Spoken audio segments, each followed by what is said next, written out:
Hello and welcome into the Sun Devil Source wrap-up following ASU Baseball's first media availability of the season. I'm Sammy Miller alongside Cole Bradley and Noah Furtado. We were able to talk to a lot of coaches and players. Cole, what were your initial takeaways? Well, to start, obviously very new team.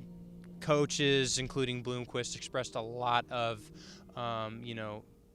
emphasis, put a lot of emphasis on a lot of the, how the guys are gelling with some of the newcomers, especially the returning guys. He also expressed a lot of confidence in the depth and some of the stuff we might see this spring with a lot of those new guys as well. So a lot of excitement for sure.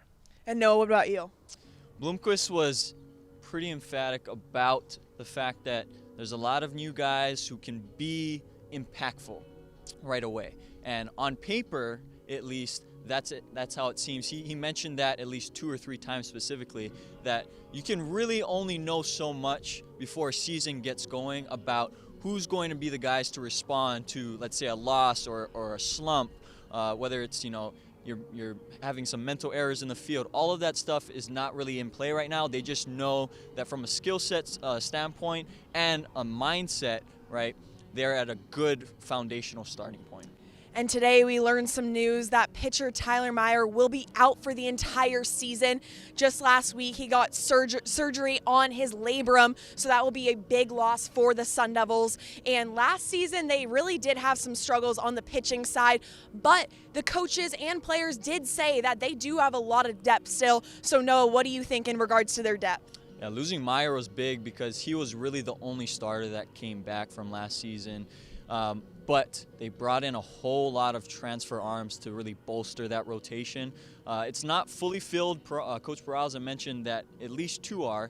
He hopes for Ross Dunn, the Florida State transfer, to anchor the rotation on Fridays, and Christian Curtis, who has made quite the comeback. His timeline of recovery from a right elbow injury was kind of unsure at some points in last year, but now he said he's good to go fully 100%, and he will probably take most of the Saturday starts. That third spot is still really up in the air, and there's several different guys competing for it. As far as the bullpen, returners, not many also.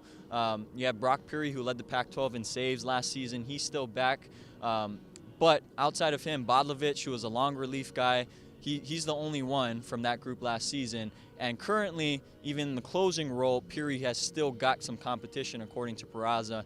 And Peary himself identified a couple of different guys. Josh Hansel, who really struggled last year, he's a returner this year, has made some improvements, especially on his velocity. He said, Peraza said he's in the mid-90s. And then Owen Stevenson, who could really be a competitor for the weekend rotation or the closing role, is in a lot of talks right now.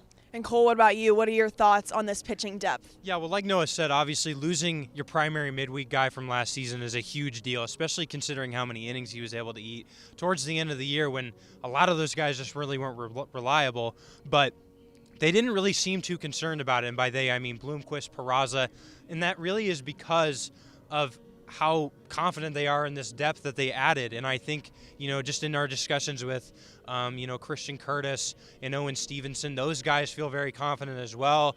They've added a lot to their repertoire. They've improved a lot in terms of their stuff. Apparently, Owen Stevenson is up to 96 miles per hour. That was unheard of last year. I heard he was around 93 to 94 at best. Those are the biggest things that you key in on when it comes to improvements of a pitching staff. All these guys, or a lot of them, are new, and you're going to see a lot of that sort of pay dividends in the end. If these guys can stay healthy, that's the biggest focal point. The ceiling is extremely high, and I would expect this team to be one of the best in the Pac-12 when it comes to pitching if all of that goes well. Now, these Sun Devils, they lost a lot of players in the infield and the outfield, but they also brought in a very talented class of freshmen, but also transfers as well. So who should Sun Devil fans really expect to see out there? Yeah, so the first and most obvious one is Luke Kiesel, who's going to play either shortstop or second base. He said he's been getting a lot of time at second base. San Francisco transfer, was the WCC Freshman of the Year 2 years ago. He's a base stealer. He's a contact hitter. He's got a little bit of pop. Doesn't really strike out. Doesn't really walk a whole lot, but is probably going to try and improve on that.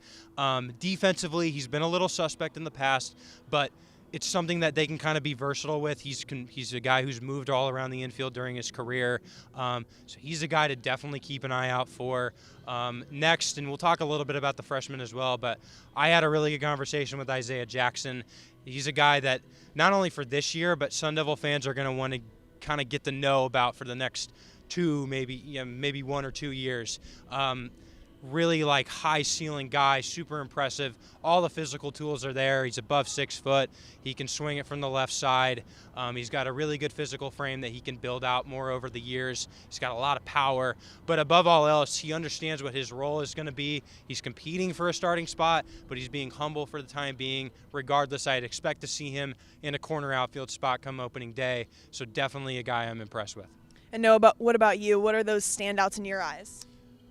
For starters, there's not a lot of positions that are necessarily finalized right now in the field. The only one that you can really count on is Ryan Campos, who's going to be expected to take a lot of the reps behind the plate. He had really a breakout freshman season. After a slow start, he was really able to establish himself between left field and catcher. It seems like he's going to be at catcher for most of this season.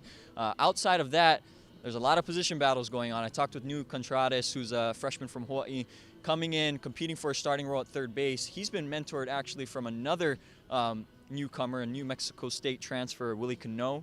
Said he's mentored him at the position because Contreras himself played mostly second in high school. At other positions, you got Keishel may or may not play shortstop or second base. That's still up in the air. But another candidate at shortstop would be Luke Hill, another freshman. Those two, at least on the infield, Contreras and Hill have come up a lot as names, that have impressed at those particular positions. And first base, Ethan Long moving to get some reps there. Jacob Tobias slimming down to get, a more athletic build, have, I guess, a bigger impact in the field this year after being really mentored by Connor Davis, playing a lot, really through DH last season. So it's just, there's a lot of question marks in the outfield. Isaiah Jackson, there's Nick McLean out there as well, competing for some time. And then Will Rogers could potentially even return to his spot in left field. There's not a lot, to really know and be definitive about. But as we've talked about, a running theme here is the depth of this team, or at least on paper, what they've got and what they can really play around with early in the season. And the countdown continues. We are 21 days away for opening day right here at Phoenix Municipal Stadium when ASU takes on San Diego State. Thank you guys so much for your insight, and make sure to continue to follow along to SunDevilSource.com for a lot more coverage.